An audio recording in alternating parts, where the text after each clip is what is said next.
On voulait démarrer l'année avec un sujet d'actualité qui a fait couler beaucoup d'encre digitale et non digitale sur les dernières semaines, l'intelligence artificielle au sens large. Ouais. Et puis, donc je vais partager un petit peu le petit support qu'on a préparé comme d'habitude. Donc, OpenAI, ChatGPT, intelligence artificielle, et quel impact pour vous? Vous avez dû croiser un petit peu tous ces mots. Nous, on les a croisés, on s'y est beaucoup intéressés.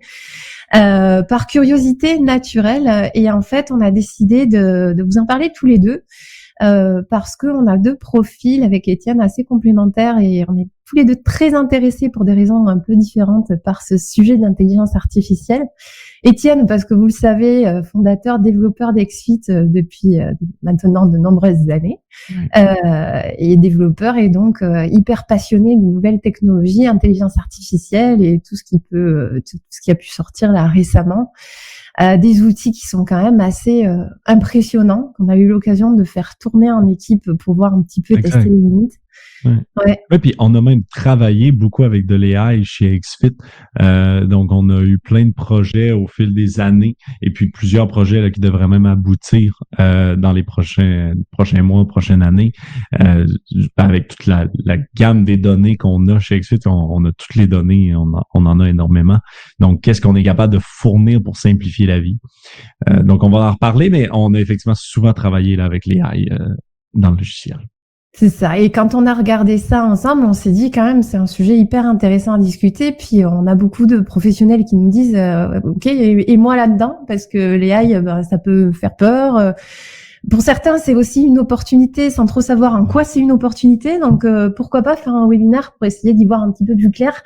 Et c'est ce qu'on va essayer de faire aujourd'hui. Et puis ouvrir peut-être la voie à un avenir avec l'intelligence artificielle qui est plutôt positif et comprendre comment est-ce que nous, l'humain, on se positionne à côté d'elle. Voilà. Comment est-ce qu'on perd pas tous nos travails? Ouais, voilà. Non, vous inquiétez pas, ça finit bien, cette histoire. On va vous expliquer. C'est l'idée, en tout cas, on l'espère. On n'est pas des oracles, mais on va essayer effectivement là, d'un peu démystifier tout ça. Puis surtout de rassurer et de repositionner où est l'AI par rapport à nous tous là, individuellement. Parce que même moi, en tant que programmeur, l'AI est rendu qu'elle programme. Donc, est-ce que je perds mon boulot? C'est toutes des questions qui se posent de plus en plus dans tous les domaines là, en tant que tel. Ouais. Donc, on a beaucoup de Canada, 67%, et puis ensuite de l'Europe, donc grande majorité canadienne. Bonjour les Canadiens. Et donc, kinésiologue, préparateur physique, éducateur sportif, là, c'est assez réparti. Ok, super. J'ai une autre question pour vous dans le chat. D'abord pour savoir un petit peu ce que ça vous évoque l'intelligence artificielle, juste voir un petit peu votre posture aujourd'hui. Est-ce que pour vous c'est un danger, une opportunité? Ça changera pas le monde et puis pas vraiment d'avis. Au moins on sait d'où on part en termes de perception déjà. Et puis pour vous dire pourquoi moi je m'intéresse à ce sujet, c'est que moi je suis très intéressée en fait à comment la technologie au sens large peut servir au métier des professionnels. Je suis très intéressée par ce qu'on appelle l'UX design, donc c'est l'expérience utilisateur. Et puis l'intelligence artificielle va maintenant faire partie intégrante de l'expérience utilisateur. Donc comment est-ce qu'on la fait atterrir dans votre quotidien en termes de fonctionnalité? Quelles tâches elle peut faire pour vous? Voilà. Donc c'est pour ça que moi aussi j'étais très intéressée à ce sujet-là. Donc pour beaucoup, c'est une opportunité, danger aussi, aucun avis. Ok, on va essayer de clarifier un petit peu tout ça et puis parlons de l'avenir avec l'intelligence artificielle. C'est parti. Moi, j'ai une première question pour Étienne déjà. Parce qu'intelligence artificielle, c'est un peu un grand mot qui veut dire sans doute beaucoup de choses. Donc, Étienne, ton point de vue vraiment technique, qu'est-ce que c'est concrètement quand on dit intelligence artificielle? Totalement. Puis on a un peu perdu le contrôle, surtout qu'il y a plein d'entreprises qui ont commencé à dire intelligence artificielle quand ça n'en était pas, des fonctionnalités que depuis toujours des logiciels ont. Aujourd'hui, va avoir le mot intelligence artificielle, un peu à la même manière là, qu'on va avoir le mot blockchain. Donc, c'est des mots là à un moment donné qui deviennent, qui perdent un peu de leur sens primaire en tant que tel. Mais l'intelligence artificielle, au départ, normalement, la programmation, c'est binaire. C'est le programmeur dit à la machine, exécute tel élément, ensuite tel élément, vérifie tel élément, puis exécute tel élément. C'est vraiment binaire là, en tant que tel. Donc, on peut tester et on est supposé avoir le résultat exact qu'on a prévu en tant que tel. L'intelligence artificielle, en fait, c'est une autre façon, parce que ça existe quand même depuis longtemps, c'est une autre façon de voir la programmation. Et puis donc, c'est avec ce qu'on vous avez dû déjà entendre, là, des réseaux de neurones. Donc, ça va être une façon où est-ce qu'en fait, on ne saura pas vraiment qu'est-ce qui va sortir si on met quelque chose en entrée. Donc, c'est un type d'informatique qui est basé sur des mathématiques. Il y a rien de magique là, à l'intérieur de ça. En gros, si vous voulez dire à une machine est-ce que ceci est un chien ou non, vous lui envoyez juste la couleur de chaque pixel de votre image. Et puis lui, mathématiquement, il va scorer entre 0 et 1 le pourcentage de chance que ce soit un chien, basé sur les 100 milliards d'autres photos que vous avez montrées. Donc, c'est purement mathématique. C'est pas une intelligence. Mais donc, on ne peut pas exactement dire qu'est-ce qui va être le résultat final toujours. Donc, c'est un peu ça. Donc, on va réussir avec l'intelligence artificielle à accéder à des choses qui ressemblent plus au raisonnement humain. Donc, beaucoup plus aléatoire, beaucoup moins binaire en tant que tel. Donc, on va réussir à avoir comme ChatGPT des choses qui réussissent à parler pour nous, à reconstruire une image, à identifier si c'est un chien ou non, etc. là, en tant que tel. Et c'est donc un algorithme qui a appris en fonction des données qu'on lui a présentées ou qu'il va chercher lui-même. Exact. Et puis, l'intelligence artificielle, donc, ça existe depuis toujours. Depuis très longtemps. C'est simplement que avant, on n'avait pas la quantité de données qu'on a aujourd'hui. Contrairement à aujourd'hui, Google, Microsoft, pour juste nommer eux, mais Facebook, Twitter, ont accès à une mine d'or d'informations. Et donc, aujourd'hui, on a suffisamment de données pour avoir de l'intelligence artificielle qui est compétente. Très bien. Et puis, du coup, pourquoi est-ce qu'à tes yeux, on en parle autant là sur les dernières semaines? En quoi ChatGPT a révolutionné le truc si ça existe depuis si longtemps? Depuis toujours.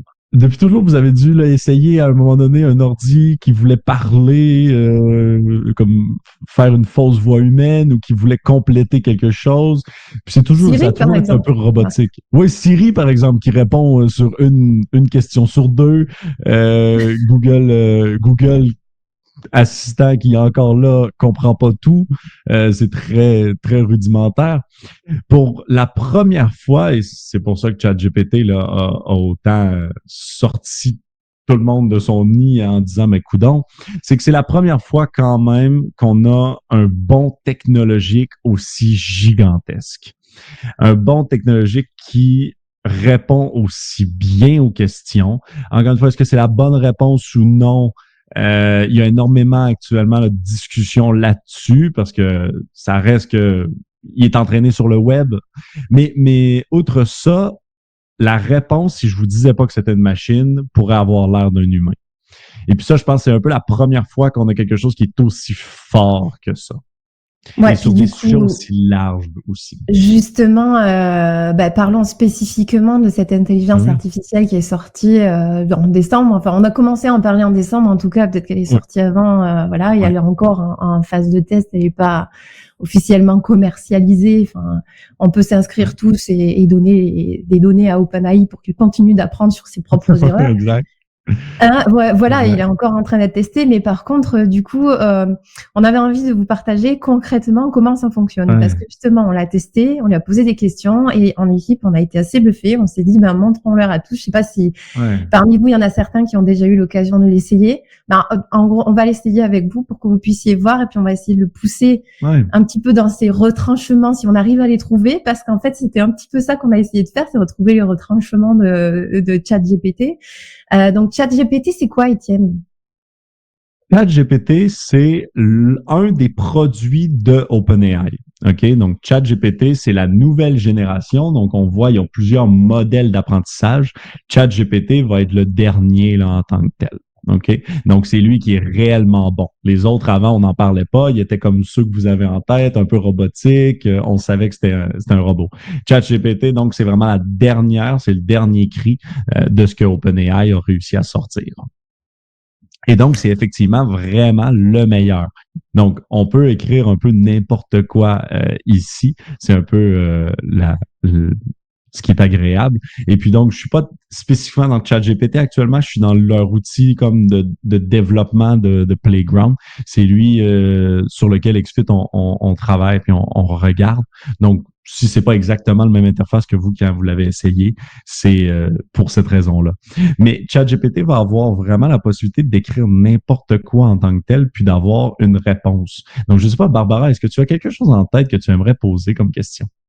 En fait, en tant que marketeuse, moi, j'aimerais bien lui demander, par exemple, de me créer un post Instagram avec 5 bullet points qui donnerait des astuces pour motiver les clients, pourquoi pas, les sportifs.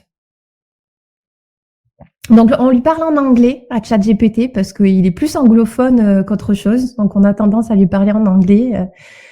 Hop.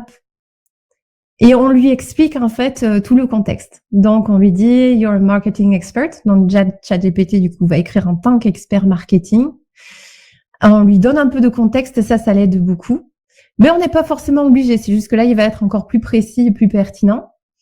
Et j'aimerais bien qu'il y ait un petit peu d'humour aussi. Make it funny.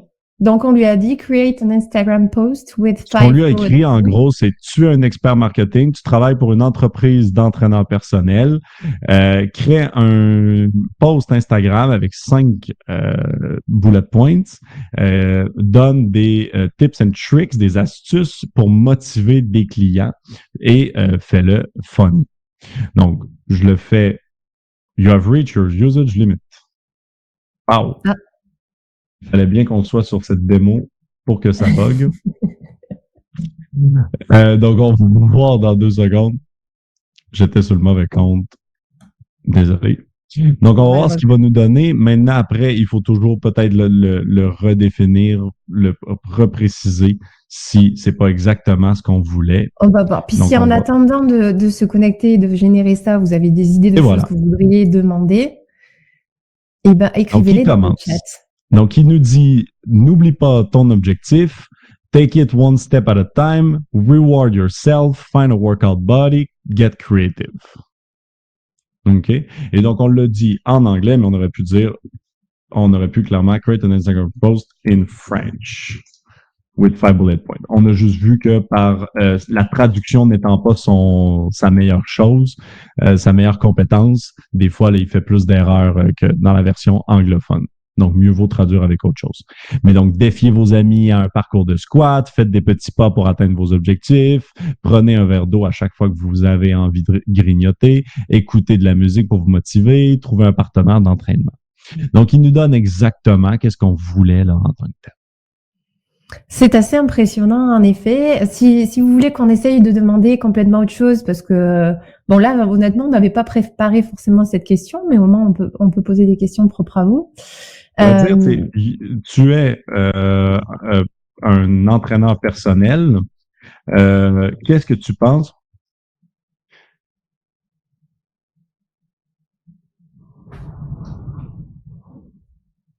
À propos de la méthode HIIT ou Tabata. Donc, on s'aventure, on va aller voir qu'est-ce qu'il dit. Voilà, il est libre dans la mise en forme, du coup. Hein. Et voilà. Donc, je lui ai juste demandé son opinion entre HIIT et Tabata, 2 méthodes d'entraînement. Donc, il dit, j'adore HIIT et Tabata. Ils sont deux méthodes d'entraînement qui offrent des bénéfices dans un laps de temps très court. HIIT est très bon pour augmenter les capacités cardiovasculaires, pour brûler des gras et construire des muscles. Tabata est meilleur pour l'endurance et la force. Et là, si on n'est pas d'accord, on pourrait encore échanger avec lui. Et puis, au fur et à mesure, donc, il nous dirait son opinion là en arrière. Ouais, on peut même essayer. Est-ce que tu pourrais essayer de lui répondre, mais que recommandes-tu pour des personnes âgées? Parce qu'il a la capacité, du coup, de créer du contenu. Il a la capacité à répondre et à argumenter aussi. Encore une fois, en se basant sur tout ce qu'il trouve sur Internet. Mais aujourd'hui, sur Internet, il y a tout. Donc, forcément, il a quand même une base de connaissances. Ok.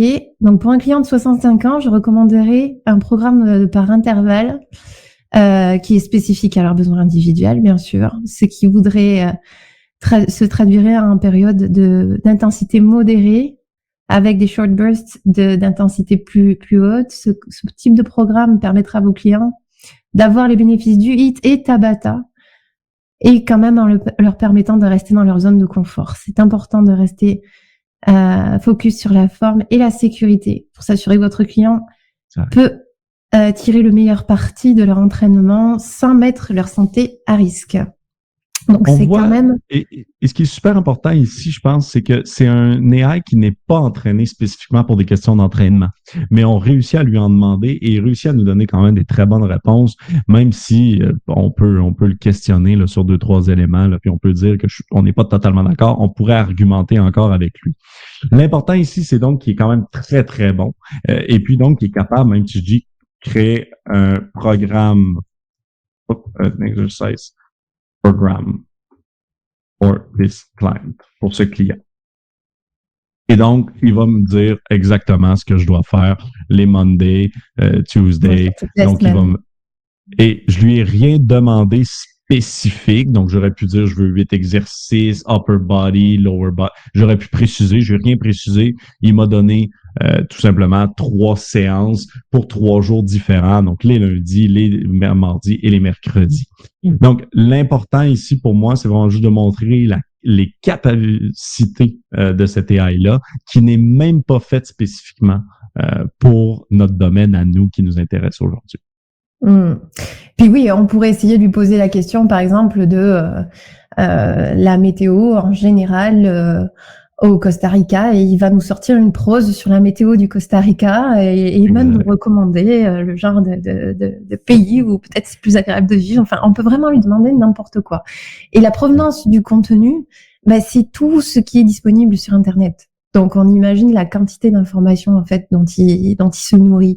Et d'ailleurs, j'ai lu récemment un article qui critiquait beaucoup le non-respect de la propriété intellectuelle, parce qu'en réalité, OpenAI, il se nourrit de tous les contenus, tous les articles qui sont publiés sur Internet. Et on peut pas lui interdire d'aller les consulter, de les apprendre et de s'en nourrir. Donc, il se nourrit de tout ça. Et derrière, évidemment, il y a beaucoup de monde qui a travaillé cette intelligence et la logique, justement, de la compréhension des phrases. Et puis moi, c'est des choses qui me dépassent complètement. Mais en tout cas, sur la banque de contenu disponible, c'est comme si c'était une intelligence, enfin, est-ce qu'on peut parler d'intelligence? Bon, ça me dérange un peu ce terme, mais bon. C'est ça, mais c'est des mathématiques, c'est des probabilités. Donc, combien de fois, quand il a entendu ce mot-là et ce mot-là, c'est ce mot-là qui est venu par la suite. Donc, c'est 100% mathématique. Il y a vraiment pas d'intelligence puis de machinerie en arrière, mais c'est artificiel. Et puis, il y a un test qui est très intéressant en informatique qu'on appelle le test de Turing, en l'honneur de Alan Turing, qui est un test qui justement montre si je parle avec un robot, mais que je ne sais pas que c'est un robot, eh bien au final, je vais avoir créé l'intelligence artificielle parfaite. Et c'est vraiment ça la clé, c'est est-ce que je suis capable de fausser le résultat, donc que les gens croient qu'on parle avec un humain, même si on parle avec une machine. Peu importe la qualité de la réponse ensuite, entre parenthèses, parce que de dire que l'humain, tout ce qu'on dit est toujours vrai, c'est aussi faux. Donc, on peut avoir un débat malgré tout avec la machine, même si elle donne pas toujours vrai. On est toujours biaisé, nous aussi, par toute notre éducation, les informations auxquelles on a été exposé. Et effectivement, il apprend et il applique, parce qu'il y a aussi derrière tout un système, en fait, toute nouvelle information est utilisée pour améliorer cette intelligence artificielle. Il ne sait pas, c'est pas OpenAI aujourd'hui et OpenAI dans 3 mois, sera pas le même niveau de performance. Ils sont encore en train d'apprendre. Et même en ce moment, les retours des utilisateurs d'OpenAI, si vous mettez le point comme ça, c'est que vous êtes content, donc ça va confirmer que le comportement pour telle question a été le bon, donc continuez dans ce comportement-là. Si vous mettez le pouce comme ça, alors il va y avoir tout un système, un mécanisme qui va venir corriger le comportement pour mieux l'adapter et arriver à quelque chose qui fait encore mieux les choses. On a montré l'exemple texte, mais ça serait peut-être fun, même si peut-être que dans le fitness, il y a moins de cas d'application, de montrer l'exemple image. Parce que l'intelligence artificielle existe aussi, du coup, par rapport aux images. Alors, photos, dessin, peinture, en tout cas, images digitales, bien sûr. On va vous montrer comment on peut générer une image qui, du coup, est tout à fait libre de droit. Et qui se crée à partir d'un imaginaire. On peut lui demander n'importe quoi. Alors moi, la dernière fois, j'avais demandé à Étienne une licorne allongée sur un canapé en train de boire un café. On peut repartir sur ça ou partir sur complètement autre chose. Vous nous l'écrivez dans le chat et on va lui demander ça. Et vous allez voir le type d'image aussi que ça peut générer, sachant qu'on peut lui demander d'aller dans un style à la Andy Warhol ou bien du pixel art ou bien de la peinture à l'huile. Enfin, voilà. Là aussi, on peut générer des images très différentes de ce qu'on croise, qui peut ou pas faire peur au monde artistique, en tout cas à la consommation d'images sur le web en général. Donc là, t'as écrit quoi? J'ai demandé une licorne sur un divan en train de boire une tasse de café. Et j'ai demandé un style de peinture. Ok, donc c'est en train de réfléchir. Et pour information, comme DALL-E, qui est celui d'OpenAI, est même pas le meilleur. Vous avez pu peut-être entendre Midjourney, qui est un autre qui génère des images, qui est beaucoup meilleur que DALL-E. Aujourd'hui, on reste sur OpenAI. Mais donc, on continue à dire, là, il y a de l'évolution énormément. Donc, on voit directement les licornes sur les divans en train de boire un café.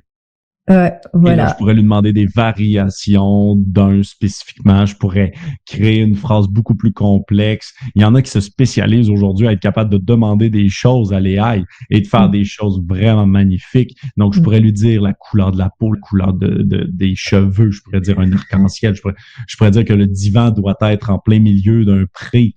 Donc là, je pourrais lui expliquer quelque chose en 4 lignes pour qu'il puisse me générer une image là, en tant que telle au final.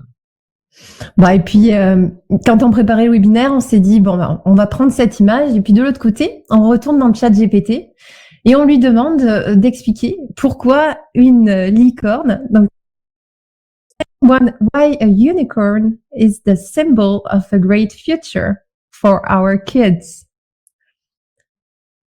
Donc, on lui demande de faire tout le storytelling autour de cette œuvre d'art, n'est-ce pas? Comme si on était l'artiste qui parlait. Voilà. I am a painter. Write a text.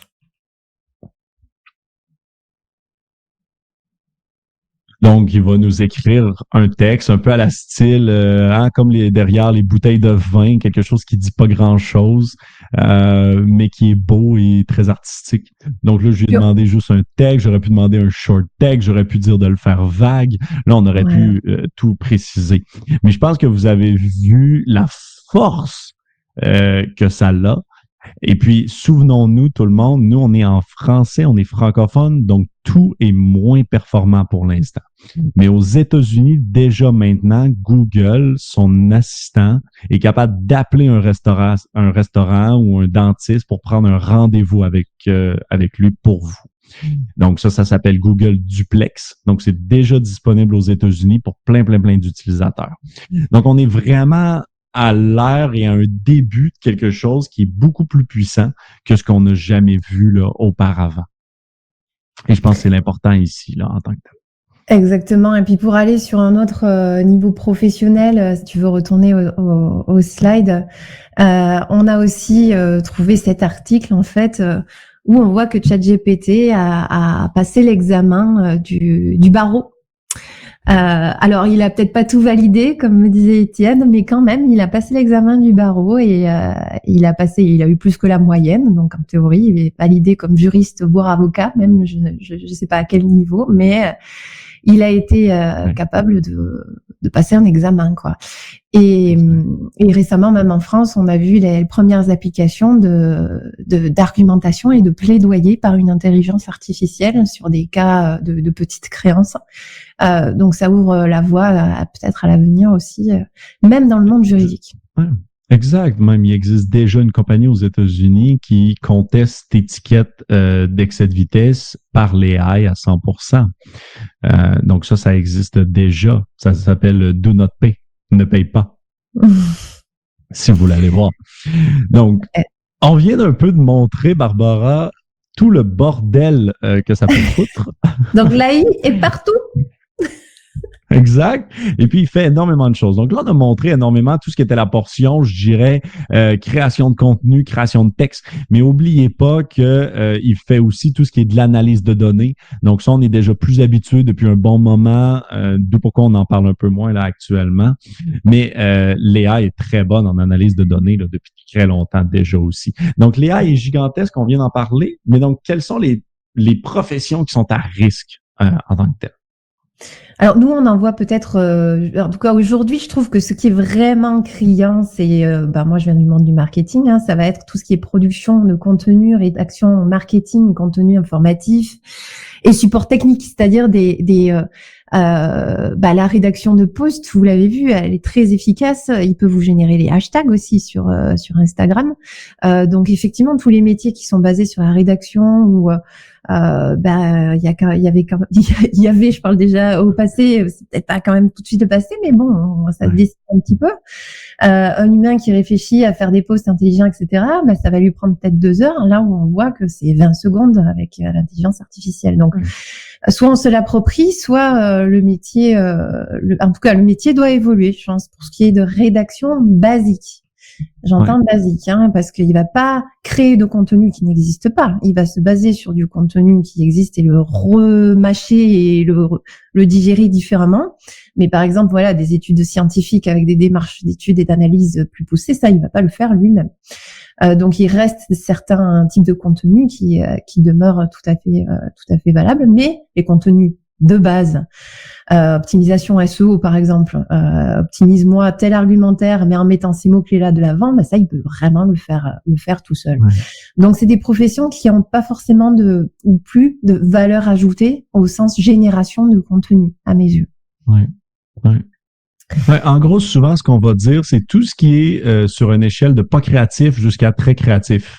Et plus qu'on est sur du créatif, plus que ça va être difficile, plus qu'on est sur du nouveau, plus que ça va être difficile de se faire remplacer, plus qu'on est sur de l'humain, du service, plus que ça va être difficile. Plus qu'on est actuellement sur quelque chose qui est générer du contenu, décider, faire une liste des 8 mots-clés les meilleurs pour ma compagnie, me créer un logo, toutes des choses qui à un moment donné deviennent de plus en plus faciles à remplacer. Mais toute cette discussion, excuse-moi. Non, j'allais dire, après, ça vient chercher des valeurs, tout ça. Exact. C'est pas correct.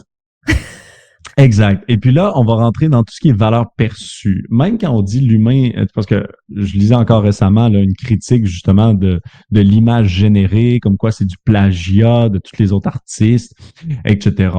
Et puis, à un moment donné, on va rentrer dans le déni, tout simplement, si on continue à juste dire que donc il est influençable, qu'il plagie le web, etc. On va tomber dans un déni de qu'est-ce que le client achète au final. Donc, dans notre cas aujourd'hui, vous avez vu, l'AI, OpenAI est déjà capable de générer un programme d'entraînement pour vos clients. C'est un fait. Maintenant, qu'est-ce qui fait que le client va vous prendre, vous, plutôt que ce programme-là qui est généré par un AI que je peux sûrement vendre à 50 cents, si ce n'est 50 centimes, si ce n'est en bas, en dessous de ce coût? C'est la différence, c'est la valeur perçue. Donc, c'est le fait qu'il croit que vous êtes meilleur, que vous êtes mieux, que vous êtes plus compétent, que vous allez faire un suivi, etc. Mais l'intelligence artificielle, même si on croit qu'elle n'est pas capable de créativité, elle est capable de copier la créativité. Et si en tant que client, je perçois que c'est de la créativité, eh bien, je vais lui accorder la même valeur. Et ça, c'est hyper important ici. C'est vraiment important comme sujet. C'est donc de dire, si aujourd'hui, vous faites, par exemple, vous remettez un programme d'entraînement au client par un pur copier-coller d'ailleurs et que vous ne présentez pas au client une valeur ajoutée, eh bien, je vais percevoir la même valeur dans votre programme que dans celui que je peux avoir sur ChatGPT ou d'autres applications. OK? Surtout qu'oubliez pas, ChatGPT aujourd'hui n'est pas spécifique à notre métier, mais Nike, demain, crée une application spécifique génération d'entraînement avec ChatGPT en arrière. Et puis, il va avoir le branding, le positionnement, le discours de valeur qui va être très fort parce que c'est Nike. Et donc, c'est contre ça qu'on se bat aujourd'hui. C'est la valeur perçue des clients au final. Exactement. Donc, cette question, est-ce que c'est vraiment inquiétant pour les professionnels du sport? Ça va justement dépendre purement de cette question-là. C'est est-ce que le client, en fonction de ce que génère ChatGPT, ce que peut générer ChatGPT ou Nike avec ChatGPT, parce que ça sera forcément une stratégie de ce genre de boîte d'exploiter cette intelligence artificielle pour créer de la valeur avec leur marque actuelle. Hein. Donc, c'est vrai que ça peut représenter beaucoup de potentiel. Est-ce que c'est comparable à ce que vous proposez aujourd'hui? Donc, inquiétant, pas forcément, puisque vous êtes un humain, un coach qui sait motiver les gens, qui sait apporter de l'énergie, qui sait apporter beaucoup de choses que l'intelligence artificielle pourra pas apporter. Votre compétence ne se résume pas à des connaissances redigérées, parce que l'intelligence artificielle, c'est quand même que ça qu'elle fait. Enfin, elle le fait bien, hein, mais c'est que ça qu'elle fait. Alors que vous allez comprendre vraiment le client, sa situation personnelle, adapter une démarche à lui spécifiquement, savoir quand il va pas bien. Vous allez soigner votre relationnel avec lui, vous allez animer ses séances, vous allez faire tout ce que vous savez faire pour l'humain que vous êtes. Donc, pour les professionnels du sport, les coachs vraiment qui sont dans l'accompagnement, l'intelligence artificielle à ce moment-là, elle a une posture pas forcément de concurrent, à moins de vendre des programmes de masse à tout le monde au copier-coller. Là, oui, je pense qu'elle peut être inquiétante. Oui. Mais pour vous, en fait, vu que vous faites pas du copier-coller, eh ben au contraire, elle peut se positionner peut-être à vos côtés, plutôt comme un assistant, et vous aider à suivre encore plus de monde, vous permettre de travailler plus vite. Exact. C'est vraiment ça qui est important, c'est de monter en fait dans l'échelle de valeur. Aujourd'hui, de générer le programme, c'est une première étape que vous pouvez faire. L'intelligence artificielle peut sûrement vous accélérer. Ensuite, c'est le suivi. Qu'est-ce que vous faites avec le client? Donc, si aujourd'hui, vraiment, vous vendez un programme d'entraînement générique à 7 €, sur Internet, il faut arrêter ça tout de suite. Parce que ça, vous êtes déjà en compétition avec toutes les applications sur Internet qui sont pas avec de l'intelligence artificielle, mais on s'en fout. Et demain, vous êtes en compétition avec une intelligence artificielle. À l'inverse, si aujourd'hui vous vendez un accompagnement, un service, que vous aidez le client, que vous le suivez, que vous ajustez son programme après 2 semaines, après 3 mois, parce que tel élément, parce que vous avez perçu tel élément, eh bien, à ce moment-là, vous avez encore une valeur et votre valeur va perpétuer dans le temps. Elle n'est pas prête de se terminer là, en tant que telle. Exactement. Et du coup, voyez plutôt, en tout cas, c'est ce qu'on recommande, voyez plutôt l'intelligence artificielle comme un assistant particulier.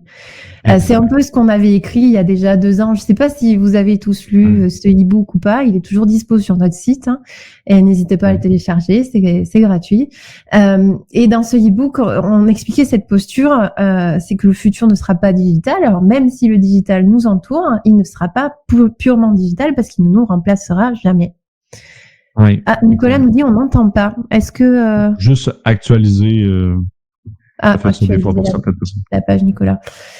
Et donc le digital peut pas prendre la place du coach. Par contre, il peut aller optimiser le travail du coach, il peut multiplier le coach. Il peut donner plus de pouvoir au coach. Et puis c'est ce qu'on voulait un petit peu vous partager, c'est donc effectivement déjà le ressenti, les émotions. Ça, bien sûr, le digital pourra jamais le remplacer. Un client vous fait confiance, il vous confie son projet de bien-être, et c'est beaucoup de ressenti, d'émotions. Il a besoin de savoir que vous allez comprendre ce que lui ressent. Ouais. L'AI est capable de détecter votre émotion avec une simple photo, juste pour information. Donc, théoriquement, on pourrait quand même fausser un AI, une vidéoconférence, où est-ce que j'analyse votre émotion et j'ajuste mon discours par rapport à lui. Encore une fois, faites toujours attention. On parle d'ici de valeur perçue. Donc, on parle juste de est-ce que moi, je me sens supporté? Et puis, l'AI comprend très bien les émotions. C'est déjà fait depuis très longtemps, ça. Si je fais juste une parenthèse pas prévue, ça me rappelle le film Her. Je sais pas si vous l'avez vu. Oui. Où en fait, c'est un mec qui tombe amoureux de son système d'exploitation d'ordinateur et ensuite il fait, c'est vraiment pas bête comme vision, même si ça paraissait absurde. Il a 6-7 ans, ce film, je pense, un petit peu plus peut-être. Mais c'est vrai que ça peut, pour certains profils de personnes, ils peuvent être sensibles au fait de pas se sentir jugés par une intelligence artificielle mais se sentir quand même reconnu et dans ses émotions. Donc effectivement, ça peut rejoindre et avoir la valeur aux yeux de certaines personnes, effectivement. Exact.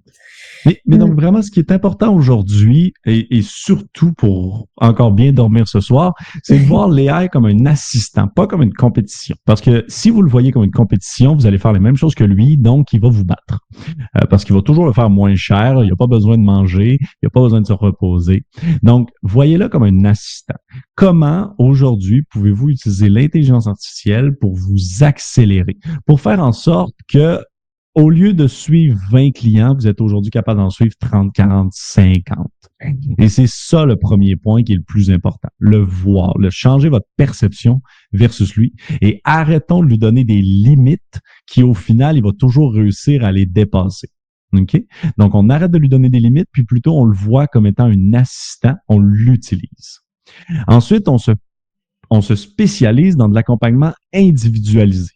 Ou en groupe, encore une fois, ça c'est pas grave. Mais le concept, même si les gens sont en groupe, c'est d'individualiser l'approche avec les gens. OK? Parce qu'effectivement, comment est-ce qu'on peut avoir cette énergie de groupe, cette relation humaine, ça c'est important. Et l'accompagnement individualisé, c'est les changements que vous faites en continu avec le client, comment vous l'évoluez, etc. Donc ça, l'accompagnement individualisé, c'est très important. Je répète, mais si aujourd'hui vous faites simplement un programme d'entraînement que vous vendez sur vos réseaux sociaux, il faut tout de suite faire un changement pour être beaucoup plus dans l'accompagnement avec les clients. Relationnel, échange humain, même si effectivement l'AI est capable aujourd'hui de copier-coller ou de comprendre une émotion, on est d'accord, encore une fois, vous en avez encore pour longtemps avant que ça arrive au niveau du film que tu nous parles, Barbara, mais surtout, même à ce moment-là, le contact humain, on peut parier qu'il va rester une partie très intégrante, très importante de l'échange que vous avez avec la personne. Juste de percevoir que votre client arrive fatigué et donc vous avez besoin de faire un ajustement. Si aujourd'hui votre client arrive fatigué, vous ne faites aucun ajustement à son programme, il y a un enjeu clairement. Et ensuite, des compétences plus poussées qui nécessitent de l'adaptation. Donc, monter dans l'échelle de perception de valeur en développant plus de compétences. Des compétences comme le sport santé, les femmes enceintes, les personnes avec des pathologies, des compétences comme la PNL, des aptitudes X, Y, Z, qui font en sorte que vous devenez plus spécialisé, plus difficile à compétitionner au final. OK? Et échange rencontre que je te laisse, Barbara. C'est que l'IA, elle va pas organiser. D'abord, est-ce que vous m'entendez bien? Parce que je pense que Nicolas, il disait qu'il m'entendait pas juste moi. On t'entend. Ok, ça va. L'intelligence artificielle organisera jamais des échanges et des rencontres, et ça c'est quelque chose que seul vous pouvez faire et fédérer un moment, une dynamique autour du sport. Voilà, là c'est quelque chose sur lequel l'IA ne pourra pas vous remplacer, à moins d'un jour peut-être avoir de la part d'Elon Musk des robots qui ressemblent à s'y méprendre à de l'humain, qui bougent à s'y méprendre comme de l'humain, mais on n'est sans doute pas encore tout de suite dans cet univers-là. Oui, bon. Voilà, ça sera pour plus tard. On se garde cette problématique pour plus tard. Mais exact. C'est vraiment quelque chose sur lequel vous pouvez miser beaucoup, parce qu'après, c'est à votre énergie que les gens vont s'attacher et ça ne pourra pas être remplacé. Exact. Donc, de faire des groupes d'entraînement, là, par exemple. Voilà. Exactement, des groupes d'entraînement, des challenges. D'ailleurs, c'était notre dernier point, animer des challenges, des éléments de motivation vraiment spécifiques. Voilà, ramener des gens autour d'un événement sportif est super motivant pour eux. Et maintenant qu'on a dit tout ça, effectivement, il y a eu quelques questions dans le chat par rapport à ça. L'assistant virtuel XFIT. Nous, XFIT, ce qu'on veut, c'est que le logiciel vous aide au maximum, vous fasse gagner un max de temps, vous permette de suivre au mieux un max de clients. Et du coup, on s'est dit, comment est-ce qu'on pourrait développer une intelligence artificielle propre à XFIT pour vous aider là-dedans, dans le contexte de tous vos dossiers et de tout votre suivi. Et puis, on va vous montrer ça, du coup, Étienne. Je te laisse faire la démo. Plusieurs choses. Puis un élément qui est hyper important, c'est que XFIT, depuis longtemps, on n'a pas attendu ChatGPT là, pour voir la vague et avoir le goût de s'en inspirer et puis de l'intégrer dans XFIT. Donc, depuis quand même longtemps, on travaille énormément sur ce sujet-là. On a déjà plusieurs projets, même des projets de recherche avec l'Université Laval à Québec, qui sont en cours pour analyser les données, pour être capable d'être plus pertinent et fort dans l'analyse. Je vous en reparle dans 2 secondes. Mais on a aussi mis de l'intelligence artificielle dans la recherche d'exercices. Vous avez sûrement vu là, dernièrement qu'elle est devenue énormément meilleure. C'est pour cette raison-là, tout simplement. On a donc déjà pensé aussi, par exemple, à de la création de programmes automatiques ou du moins à de l'évolution du programme. Donc, il y a plein de choses là qu'on a déjà de travailler puis en cours.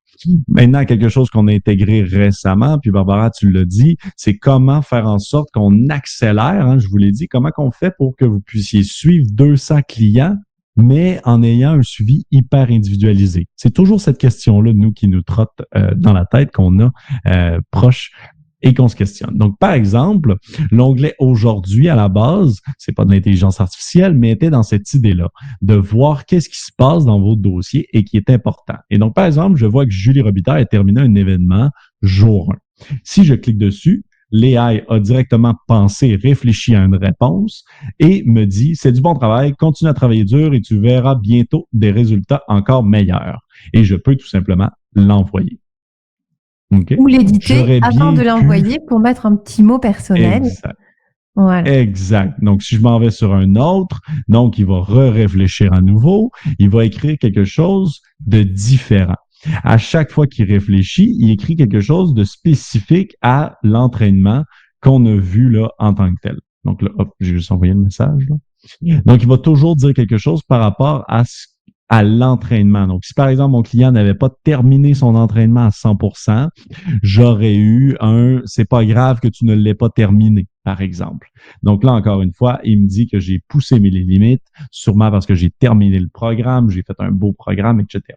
Maintenant, je pourrais le modifier pour « on se voit demain », point d'exclamation. Et là, je l'envoie. Et donc, de cette façon-là, je gagne énormément de temps.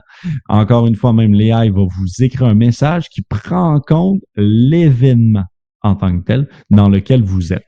Même chose pour les anniversaires, donc, etc. On l'a mis par rapport dans plusieurs notifications par rapport à ce que vous avez eu comme message. Il tient effectivement compte des anciennes réponses pour ne pas donner trop souvent, même pas du tout la même chose là en tant que telle. Donc, normalement, vous allez avoir cette intelligence-là de pouvoir écrire beaucoup plus rapidement à l'ensemble de vos clients. Donc, ça, c'est le premier grand étape qu'on a mis. Je fais une parenthèse par rapport à ce que tu viens de dire. C'est pas juste écrire plus rapidement, mais c'est écrire plus systématiquement aussi. Et aussi. Plus souvent. Parce que... Et plus spécifiquement. Oui. Pas juste écrire bravo. Ça peut, des fois, juste un bravo, ça peut le faire aussi. Oui. Mais ne serait-ce que écrire, parce que des fois, la feuille blanche, le syndrome de la feuille blanche, il est existant, ouais. il est présent et pas évident à surmonter. Et là, l'idée, c'est de toujours vous lancer une possibilité et quelque chose de pré-rédigé. Votre client va recevoir plus systématiquement de vos nouvelles. Donc ça, c'est vraiment quelque chose en termes de gain de temps, oui, de qualité de la relation aussi. Exact. Exact. Donc, ça, c'est un premier élément. D'un autre côté, on est aussi en train d'ajouter énormément de montres. Donc, c'est la première étape pour une future AI qu'on est en train de développer. Donc, on va avoir Apple Watch. Je peux l'annoncer en primeur. Donc, Apple Watch, Google Fit, Garmin directement. Donc, plusieurs montres devraient arriver d'ici 2 mois normalement dans XFIT. Et donc, on va récolter encore plus de données pour la majorité de vos clients. Une fois que ça c'est fait, on est en parallèle en train de développer un modèle avec une université qui va nous permettre de prédire le manque de motivation de votre client en tant que tel. Donc, on va être capable de vous alerter dans l'onglet aujourd'hui sur Alain manque de motivation actuellement. Faites un suivi. Et quand vous allez cliquer sur la notification, vous allez avoir un message automatique basé sur où en est rendu le client par rapport à son entraînement. OK? Donc, ça, c'est l'autre élément qu'on va faire en intelligence artificielle, qu'on va ajouter dans le logiciel.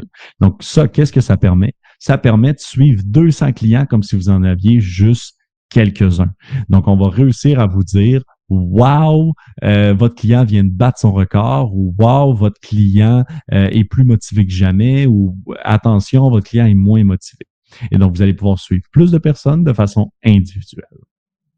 Et arriver à capter les risques de décrochage au moment où ils arrivent. Exact. Parce que votre client, je suppose, confirmez-moi si je me trompe ou pas, il vous appelle pas forcément pour vous dire je suis démotivé. Donc là, l'idée, c'est d'arriver à capter les indicateurs qui annonceraient une perte de motivation, un décrochage de leur programme, pour que vous puissiez prendre les devants sur la communication à ce moment-là. Exact. Et le dernier élément qu'actuellement on est en train de travailler, c'est la création de programmes. Donc, on ne croit pas qu'on est capable de générer un programme aussi bien et créatif que vous. C'est ce qui fait que cette fonctionnalité-là prend plus de temps. Ce qu'on regarde, c'est comment est-ce qu'on est capable, malgré tout, de générer une première version de programme qui vous ferait gagner du temps. Donc, c'est vraiment dans cette optique-là qu'on est en train d'y penser. Donc, comment est-ce que vous pourriez cliquer ici sur « Créer » et un programme par l'AI, nous dire pour quel client et que par la suite, on soit en mesure de générer quelque chose par défaut que vous pouvez ensuite éditer, modifier, etc.